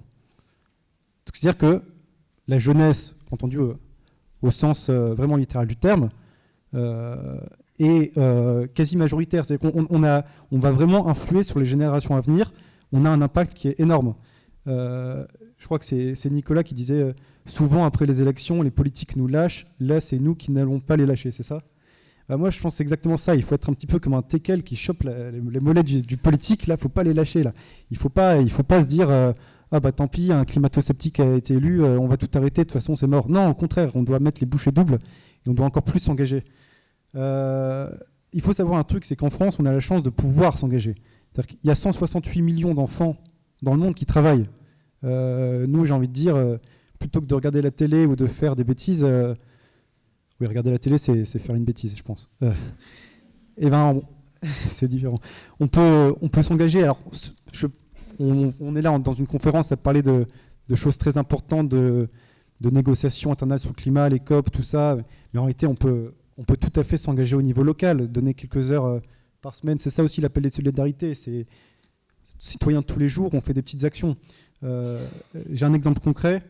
Il y a en France 1 800 000 animaux utilisés chaque année pour les expériences animales, pour notamment pour les comment on dit déjà, les make-up, les tests les tests cosmétiques, pharmaceutiques, tout ça. Comment ça se fait que ça continue alors qu'il y a 80% des Français qui sont contre l'expérimentation animale? C'est parce que les gens sont contre, mais qui font rien. Ils disent « Oh, je suis contre ». Mais n'empêche que je vais continuer à aller acheter mon petit produit là, qui a été testé sur je ne sais pas combien d'animaux avant. Donc c'est ça aussi, il faut être informé, ensuite il faut être acteur. Il faut avoir la capacité à se dire « J'ai de la chance, j'ai la capacité de le faire, je ne reste pas les bras croisés, je me donne à fond, et je le fais non seulement pour moi, mais aussi pour les autres. » Quand on voit les inégalités sociales, elles sont multiples, elles sont complexes, mais n'empêche que quand on va dans un grand magasin et qu'on voit un t-shirt pas cher à 2-5 euros, et qu'on voit que je pense à Zara. Le PDG de Zara, c'est une des plus, je crois que top 5 fortunes du monde. Comment ça se fait? C'est parce qu'il emploie des enfants payés 3 francs 6 sous à l'autre bout de la planète. Voilà, il n'y a pas de secret. Il faut être aussi acteur de... Moi, je dis toujours consomme-acteur. C'est-à-dire que je consomme, mais j'essaye d'avoir une implication la moins néfaste possible, aussi bien pour la planète que pour les êtres vivants qui la peuplent. Voilà, je conclurai sur l'engagement d'une manière générale. Il y a eu, par 193 États, en marge de l'AG de l'ONU en 2015, les ODD, les objectifs de développement durable. Dans ces objectifs, il y en a 17, il y en a 3. En gros, les buts, c'est quoi? C'est mettre fin à l'extrême pauvreté, lutter contre les inégalités et l'injustice, et régler le problème du changement climatique. Tous ces problèmes, ils peuvent être résolus. Mais il faut que ça passe, selon moi, ça c'est partisan, c'est personnel, par l'éducation. C'est-à-dire qu'il faut que dès les écoles, on introduise des propositions pour les plus jeunes pour s'engager, pour dire voilà, je ne reste pas les bras croisés, je peux m'engager. Ça, c'est des propositions qui sont faites, notamment par la plateforme de l'appel de solidarité. J'ai oublié le nom, mais il y a Make, je crois, c'est ça. Make.org. Make.org, qui permet à n'importe quel citoyen de proposer des choses. C'est génial, ça. C'est ce qu'il faut. C'est que chacun peut proposer quelque chose. Et derrière, si c'est relayé, si ça fait le buzz, même si j'aime pas trop ce mot, derrière, ça fait écho. Voilà, ça fait écho, c'est la bonne formulation. Ça fait derrière des conséquences qui sont extrêmement positives et qui sont tout à fait possibles à notre portée. Voilà, je sais que j'ai débordé, mais désolé. Est-ce que je peux dire un tout petit mot avant de laisser la parole sur ma propre expérience vis-à-vis de l'engagement? À y réfléchir en t'écoutant, je pense que si j'avais pas trouvé un engagement, je serais devenu vraiment un connard. Non, mais je pense que je commençais à devenir quelqu'un d'à peu près correct à partir du moment où justement j'ai trouvé du sens à ma vie. Voilà.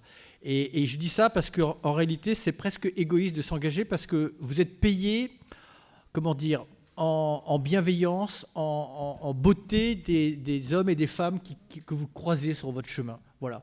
Et donc, en réalité, voilà, c'est la seule chose que j'avais envie de vous dire, c'est que vous n'imaginez pas, pour faire, c'est usant, c'est parfois décourageant, mais c'est aussi parfois excessivement satisfaisant parce que quand vous désespérez de l'humanité, pour finir, vous apercevez qu'il y a une très belle humanité.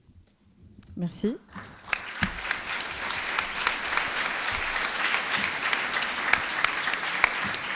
Ouais, je vais aller très vite pour laisser la parole à la salle et je vais peut-être donner des éléments de réflexion.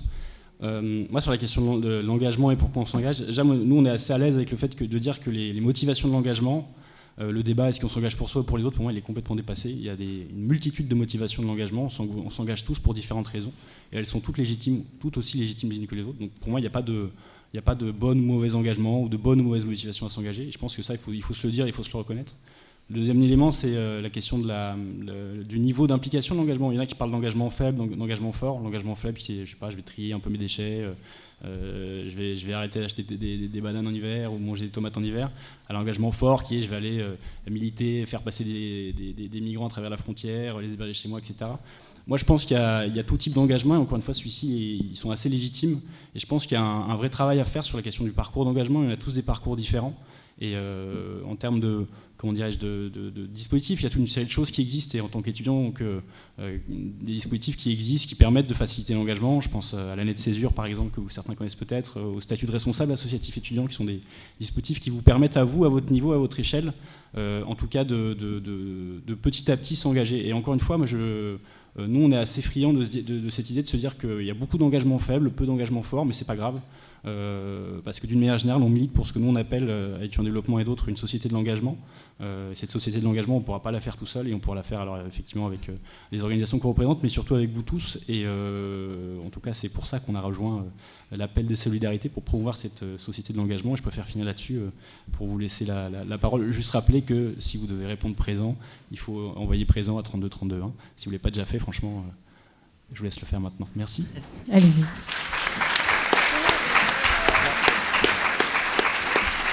Elle est toute seule ? Ouais. Après, sinon, si tu veux, on a... Ouais. Alors, on va passer à un temps d'échange questions-réponses. Alors, je m'excuse à l'avance de vous frustrer. Vous êtes très nombreux. Donc, on va lever le doigt, pas pour répondre présent, mais en tout cas pour poser une question cette fois-ci. Si vous pouviez faire des questions brèves, voilà, en lien avec la thématique de préférence, mais en tout cas, je suis sûre que vous avez envie tous de dire plein de choses. On voudrait laisser la parole à un maximum de personnes. Donc, essayez de synthétiser un petit peu vos questions. Je n'ai pas ton prénom, mais tu vas... Élodie va circuler... Léonie, pardon. Autant pour moi. Va circuler parmi vous pour donner la parole. Alors, levez la main pour ceux qui souhaiteraient poser des questions, qu'on puisse vous amener le micro. Alors, la première question est toujours lente à venir, et puis après, généralement, il y a plein de mains qui se lèvent. Au fond, là-haut. Alors, au fond, tout là-haut. C'est un signe qui est en parfaite concordance avec l'appel des solidarités. C'est bien. Merci beaucoup. Effectivement, j'ai levé le doigt pour répondre présent et pour demander la parole. Je m'appelle Élise et je fais partie d'un collectif qui s'appelle Vent d'Assaut.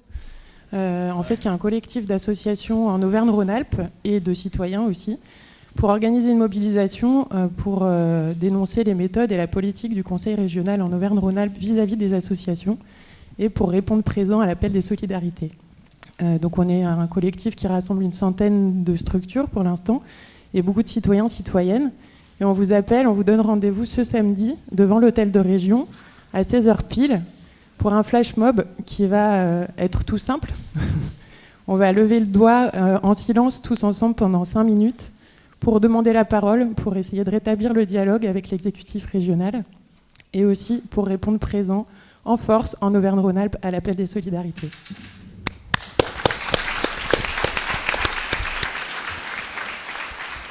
Je voudrais juste dire que j'avais eu vent de Vent d'Assos et donc de vos difficultés, et donc je suis évidemment à vos côtés. Merci. Et du coup, juste pour préciser, si vous voulez, désolé, si vous voulez nous soutenir, nous rejoindre, bien sûr, la première chose à faire, c'est en parler autour de vous. Allez sur le compte Facebook qui s'appelle Vent d'Assaut en Auvergne-Rhône-Alpes, aimez la page, etc. Vous pouvez vous prendre en photo avec le doigt levé parce qu'on répond présent et poster ça sur la page. Et puis, bien sûr, nous rejoindre samedi 1er avril, donc devant l'hôtel de région qui se trouve à Confluence. Donc c'est Esplanade François Mitterrand dans le 2e. Voilà, j'espère vous y retrouver nombreux. Oui, et Merci. puis ça serait bien qu'ils vous écoutent parce que nous, on lève ce doigt-là et il ne faudrait pas qu'ils nous incitent à enlever un autre. Voilà. Il y a une question, je crois. Une jeune fille qui lève la main là-bas, de l'autre côté. Si vous êtes deux, non ? Vous avez notre micro.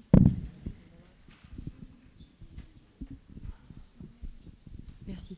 Bonjour.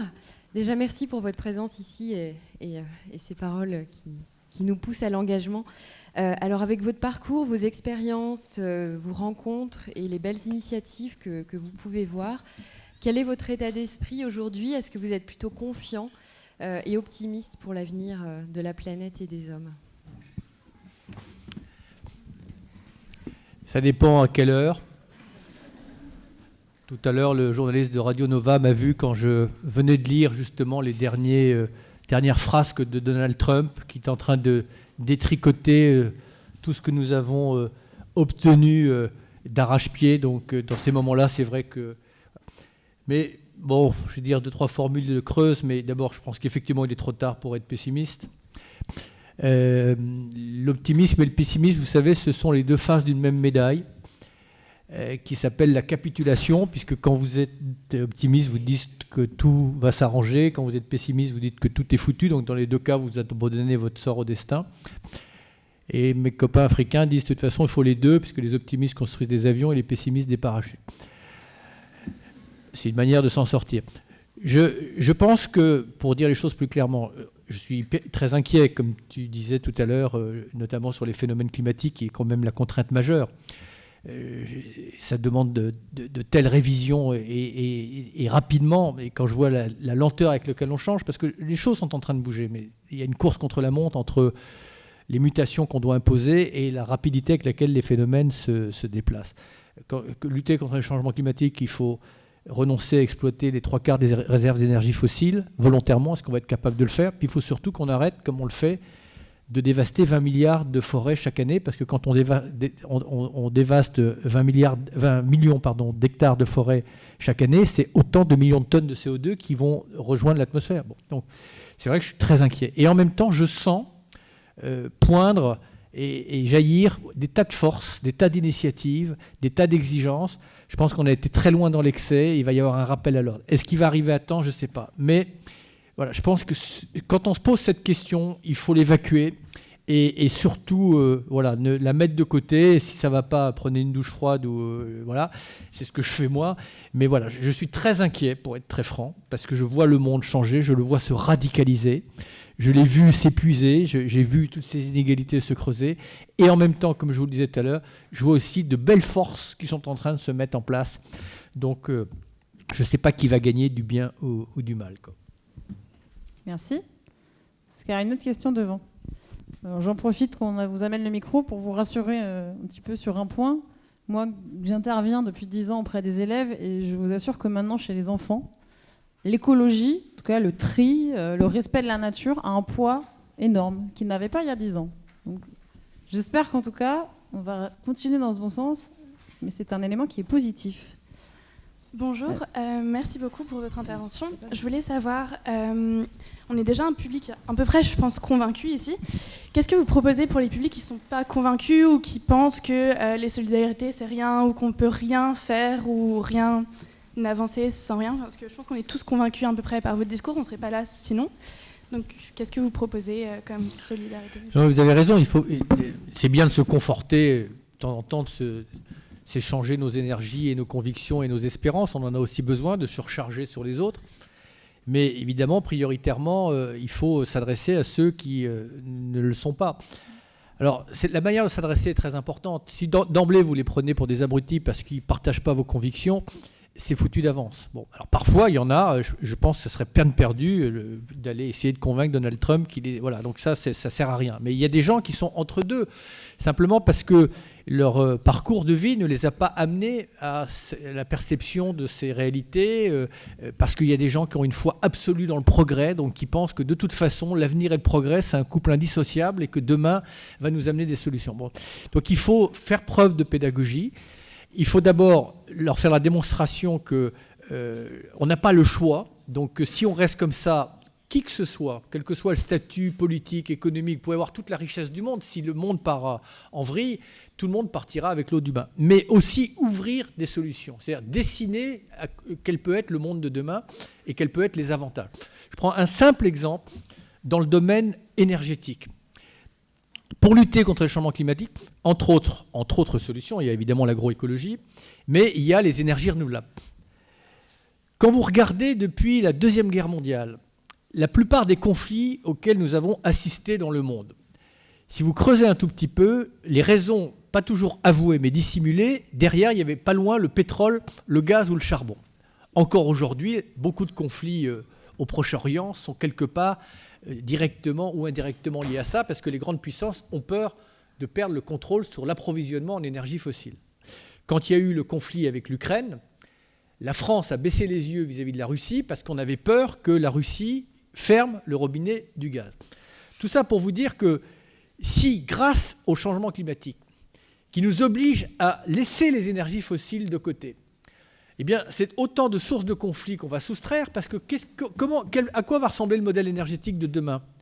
Demain, grâce aux énergies renouvelables, Alors pas que ça, parce qu'il faudra aussi réduire notre consommation par l'efficacité énergétique, mais en multipliant, en additionnant l'énergie du vent, l'énergie du soleil, l'énergie de la géothermie, le mouvement des vagues, le gradient thermique des océans, et que sais-je encore. On pourra même peut-être utiliser la force de la pesanteur pour la transformer en énergie. Qu'est-ce qui va se passer? Demain, chaque village en Afrique, chaque pays du monde, qu'il soit petit, faible ou puissant, pourra produire son énergie à l'intérieur de ses frontières, à partir de sources d'énergie qui, à terme, sont gratuites. Le vent et le soleil est gratuit. Chaque jour sur Terre, on reçoit 8000 fois la quantité d'énergie par le soleil dont nous avons besoin. Donc le défi technologique, c'est de capter 1/8000. Mais vous allez changer les rapports du monde, parce qu'à partir du moment où les faibles vont avoir un accès presque illimité à l'énergie, de cet accès à l'énergie dépend l'accès à l'éducation, l'accès aux soins, l'accès à des tas de biens vitaux. Donc c'est aussi une manière de pacifier le monde. Donc, voilà. Notre rôle aussi, c'est faire peur d'un côté, parce que si on ne fait rien, croyez-moi, ça fait peur, mais aussi donner de l'espoir, pas simplement dans une incantation, tout va s'arranger, en expliquant en quoi cette injonction climatique, pour finir, est une opportunité, parce qu'elle va nous obliger à définir des priorités. Plutôt que de mettre de l'argent dans tous les sens, on va dire qu'est-ce qui appartient à la solution, qu'est-ce qui participe à l'épanouissement humain, dit autrement, qu'est-ce qui participe à nous donner envie de vivre. Voilà. Et c'est là-dessus qu'il faut qu'on se retrouve. Juste pour répondre, je vais donner une réponse un peu provoque. Je pense que c'est pas ici qu'on interpellera les non convaincus ou les. C'est pas sur ce genre de format. C'est pas Monsieur Hulot est très intéressant, mais c'est absolument pas comme ça qu'on ira chercher les non convaincus, les publics agressifs, les publics non captifs, tout ce qu'on veut, la façon dont on les dénomine. Par contre, je pense qu'il y a un bon paquet d'associations de l'appel des solidarités qui le font au quotidien. Et nous, dans notre réseau, on en a plein, des associations qui vont dans les espaces où il y a justement pas forcément de sensibilisation. Tu parlais tout à l'heure d'école.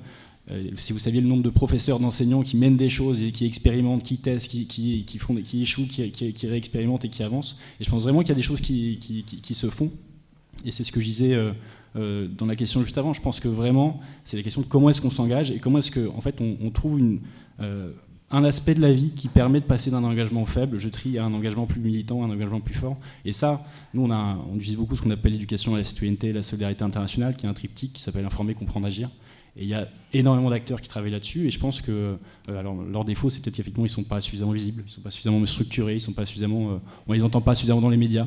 Mais au quotidien, il y a un nombre d'acteurs qui font des choses et qui vont justement chercher ces publics non convaincus. Et vraiment, encore une fois, c'est pas, même si l'amphithéâtre est très sympa, avec le lieu est très sympa, et que vous êtes tous des gens très sympas, c'est clairement pas ici qu'on ira chercher ces gens-là. Oui, vas-y. J'ajouterais quelque chose. Quand on est en désaccord avec quelqu'un, il y a toujours un point, voire plusieurs, sur lesquels on va être d'accord. Alors pour les questions dont on débat ici, ça marche toujours. La solution fiscale, c'est-à-dire que là, on a tous lu le rapport d'Oxfam il y a quelques jours. Je ne sais pas si vous avez suivi celui d'Attaque aussi. La France pourrait récupérer chez Gagné 200 milliards d'euros. 200 milliards d'euros. Et vous imaginez ce qu'on peut faire avec, en termes d'investissement dans les énergies renouvelables. Alors après, il ne faut pas que tout soit alloué uniquement à ça. Il y a plein d'autres choses qui doivent être faites. Mais ce qu'il faut, c'est trouver des combats communs qui rassemblent le plus possible. Derrière, ensuite, pour avoir une répartition, pour que chacun s'y retrouve. C'est de cette manière-là qu'on arrive à avoir quelqu'un qui soit à côté de nous et non pas face à nous pour un même combat, même si on n'a pas forcément les mêmes aspirations. Voilà. Bonjour. Je voulais rebondir là-dessus. On voit que, par exemple, Jérôme Jarre, il a récemment lancé une campagne plutôt qui a beaucoup marché et intéressé. Est-ce que vous pensez que ce genre d'influenceur peut jouer quelque chose dans la prise de conscience ? Tu parles de l'appel à envoyer de la nourriture en Somalie, oui. Ouais, alors, nous, en plus, je vais être assez critique. Nous, on est très critique sur ce genre d'approche. C'est-à-dire qu'en fait, ça... Je ne vais pas rentrer dans les détails, mais en fait, ça fait beaucoup de baume au cœur et ça fait du bien à l'ego à ceux qui donnent. Mais c'est-à-dire qu'envoyer de la nourriture, en plus des surplus de nourriture occidentaux, dans un contexte où en fait, tu vas déséquilibrer le marché, tu vas empêcher les paysans de produire et de pouvoir eux-mêmes revendre ce qu'ils ont produit. En fait, tu vas comment dirais-je, en tout cas pour nous, à court terme, pour répondre à cette question très précise, tu vas contribuer à sauver quelques vies. Par contre, les impacts négatifs que ça va avoir sur, d'une manière plus générale, le développement du territoire vont être assez énormes. Alors effectivement, ça fait du baume au cœur, ça fait du baume à ceux qui relaient la campagne sur Twitter. Pour nous, c'est pas forcément une pratique, en tout cas innovante, en tout cas intéressante de solidarité internationale. Alors juste si je peux compléter, pour Action contre la faim. Clairement, les distributions alimentaires ne sont pas une solution en tant que telle. Quand on fait une distribution alimentaire dans un pays, c'est ciblé. C'est ciblé pour plusieurs raisons. C'est ciblé parce qu'on n'est pas là pour nourrir l'ensemble de la population. Il y a des gens qui en ont besoin, il y a des gens aussi qui n'en ont pas besoin dans certains pays. D'autre part, comme l'a très bien dit Vincent, ça désorganise complètement l'ensemble de l'économie locale. Quand on fait une distribution alimentaire, notamment, généralement, on essaye de trouver les produits localement. Par ailleurs, les distributions, elles se font sous forme de formats qui ne sont pas du tout les nôtres. C'est-à-dire que ce sont des rations de 50 kg de riz pour une famille ou de 50 kg de céréales. Et à coût de 1 kg de farine, de sucre et d'huile, c'est extrêmement compliqué. Donc effectivement, c'est valorisant. Ça peut être... en tout cas, c'est toujours mieux que rien, entre guillemets. Mais globalement, ça n'est pas de cette manière qu'on va résoudre le problème. Alors je rappelle quand même, parce qu'on ne l'a pas signalé, que la famine officiellement a été déclarée au Sud-Soudan. Il s'avère que quand même une famine, c'est quelque chose de très particulier. On parle de famine quand dans un pays, une personne sur 5 n'a plus d'accès à la nourriture. Donc aujourd'hui, dans la Corne de l'Afrique, le risque concrètement, sur le Sud-Soudan, la Somalie, l'Éthiopie et le Yémen, dont on parle très peu aujourd'hui dans les médias, il y a une campagne notamment qui est lancée, c'est 20 millions de personnes dans les mois qui viennent, qui sont en danger de mort, si je veux être un peu alarmiste, mais qui sont, pour plein de raisons dont on a parlé, le réchauffement climatique, les conflits, en situation d'insécurité alimentaire. Après, il y a plein de manières de s'engager. Pourquoi pas, mais concrètement, en tout cas, dans ce domaine-là, envoyer de la nourriture directement, donner le Resto du Cœur, ce sera plus efficace que de l'envoyer sur des associations humanitaires en tant que telles. Voilà. Alors, est-ce qu'il y a d'autres questions dans la salle ? Merci. Je vois pas bien, je suis en contre-jour, là-bas. Ah, pardon, il y en avait une ici, après on vous donne la parole. Merci. Vous parliez, Nicolas Hulot, de notre économie qui est fondée plutôt sur la compétition que la coopération. Et donc on sait quand même aujourd'hui que le capitalisme reproduit les inégalités. Comment, à votre avis, peut-on introduire de la solidarité dans notre système économique ? Est-ce que le capitalisme peut être solidaire ou est-ce qu'il faut complètement changer de paradigme pour introduire cette solidarité dans le système économique ? Ce n'est pas forcément le capitalisme dans son intégralité qu'il faut jeter. Il a succédé à un autre modèle qui était aussi... qui était tombé dans une forme aussi de transgression. Ce sont les excès du capitalisme. Pour que la solidarité puisse s'exercer à grande échelle, il faut se fixer des limites. Et c'est là d'ailleurs que nous avons transgressé les lois de la nature. La nature s'impose des limites. La planète nous impose des limites. Et nous avons succombé à une forme d'illusion en pensant que nous pouvions avoir une avidité infinie dans un monde fini. Bon. Donc si on veut, je ne sais plus qui a dit, l'argent c'est comme le fumier, si on veut qu'il prospère, il faut le partager, il faut le répandre. Bon. Aujourd'hui, le modèle, il n'a pas de garde-fou, et donc on produit de plus en plus de richesses, mais qui profitent à de moins en moins de personnes. Bon. Donc il faut de la régulation. N'en déplaise, ce n'est pas une question, et souvent on s'affronte entre ceux qui sont libéraux, ultralibéraux, etc. Cette question, elle est totalement obsolète. Aujourd'hui, il faut se fixer des limites dans tout. Parce que si tu ne te fixes pas des limites, je prends les écarts de salaire, par exemple. Moi, je suis pour qu'on plafonne. Alors après, on peut débattre de quand, parce qu'il faut quand même laisser un peu de rêve, de perspective, d'envie de réussir, etc. Enfin, quand aujourd'hui, un patron de fonds spéculatifs, sur un clic d'ordinateur, va gagner 17 000 fois en une seconde le salaire d'un ouvrier spécialisé, bon, quand on va reverser certaines quantités de dividendes dans certaines sociétés, alors que dans le même temps, on va licencier pour augmenter la compétitivité des entreprises, c'est des choses qui ne sont pas acceptables. Les deux traités qui sont en gestation entre le continent américain et le continent européen, le TAFTA et le CETA, sont des traités qui sont incompatibles avec les enjeux de solidarité parce qu'ils vont faire tomber des normes sociales, ils vont faire tomber des normes environnementales et ça va créer une compétition économique qui va être encore plus inégale. Donc on doit mettre des règles communes. Et nos institutions et nos démocraties ne fonctionnent pas bien par rapport à ces règles communes. On est face à des enjeux universels. On devrait avoir une autorité mondiale qui, par exemple, soustrait à la spéculation un certain nombre de biens communs. Aujourd'hui, tu peux te faire du fric en provoquant une famine. C'est-à-dire, tu peux jouer sur ton ordinateur, acheter des milliers de tonnes de maïs que tu verras jamais. Hein. Comme tu les achètes, tu les isoles, tu crées la rareté, tu fais monter les cours et tu les revends derrière. Bon, voilà. C'est ça, là, je caricature, mais tu peux même spéculer sur la faillite de la Grèce, hein, et tu peux... voilà. Donc, qu'est-ce qui s'est passé au fil du temps ? Autrefois, et il faut revenir à ça, l'économie, après-guerre, ça a été défini à Philadelphie quand on a créé l'Organisation internationale du travail, elle était bien un moyen au service de l'humain. Maintenant, on est arrivé à une transgression totale, c'est-à-dire que l'économie est indexée aux besoins de la finance et on utilise les hommes comme du capital humain. Voilà. Il faut sortir de ces règles-là. L'économie, c'est un moyen. L'entreprise, quand tu prends le code civil aujourd'hui et que tu cherches quel est l'objet d'une entreprise, le profit. Mais le profit, ce n'est pas un moyen, ce n'est pas une fin, c'est un moyen. Donc il faut remettre les choses dans le ordre. Pour ça, il faut des lois, il faut des réglementations, il faut de la régulation. Et c'est pour ça qu'il faut quand même de la politique, mais de la politique qui soit libérée des entraves de tout ce que l'on appelle des lobbies. Parce qu'aujourd'hui, et c'est aussi un problème démocratique, c'est qu'en réalité, les hommes ou les femmes auxquels on confie le pouvoir ont été dépossédés d'une grande partie de leurs prérogatives.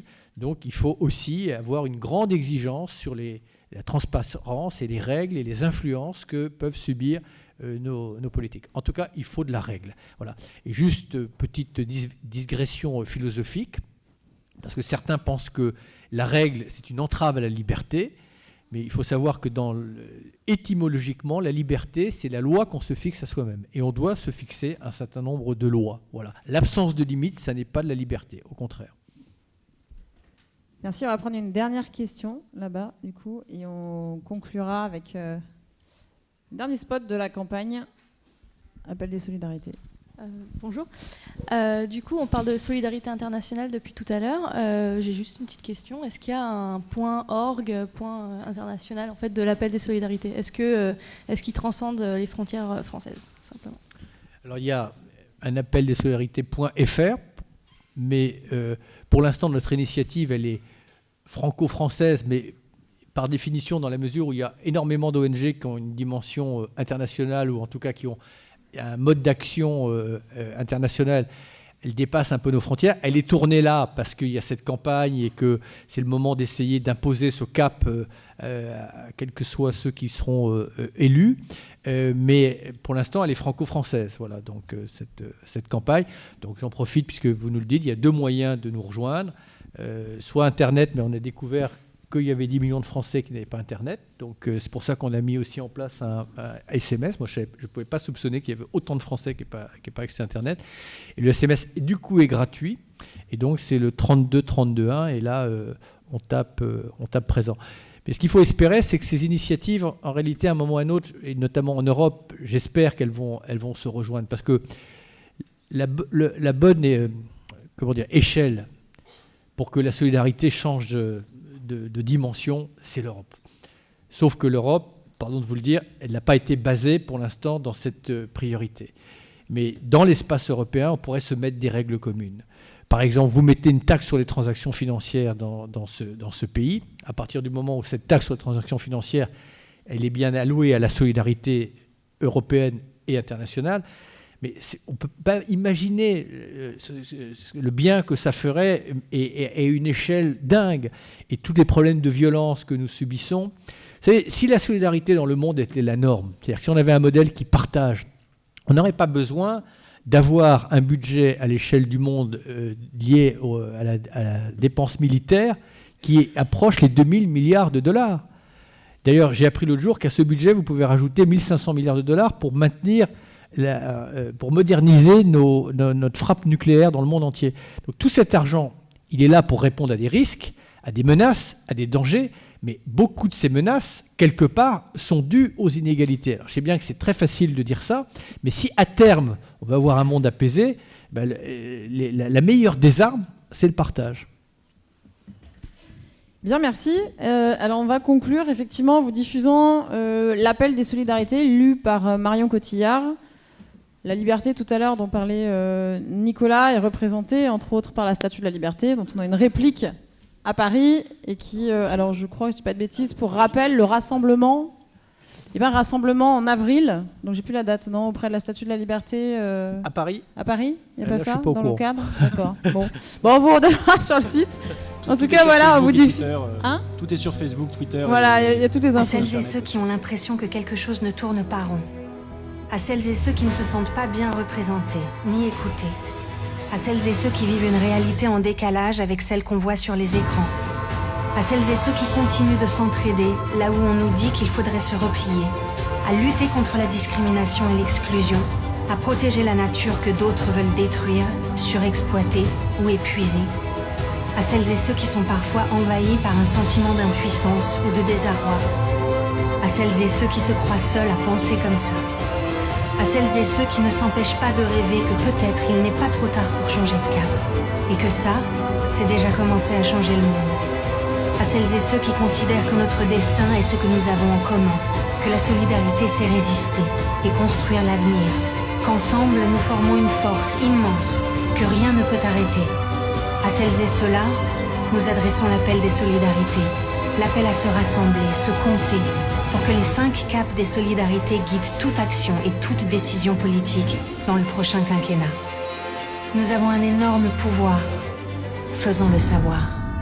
Répondez présent par SMS au 32 32 1 et sur appeldesolidarités.fr.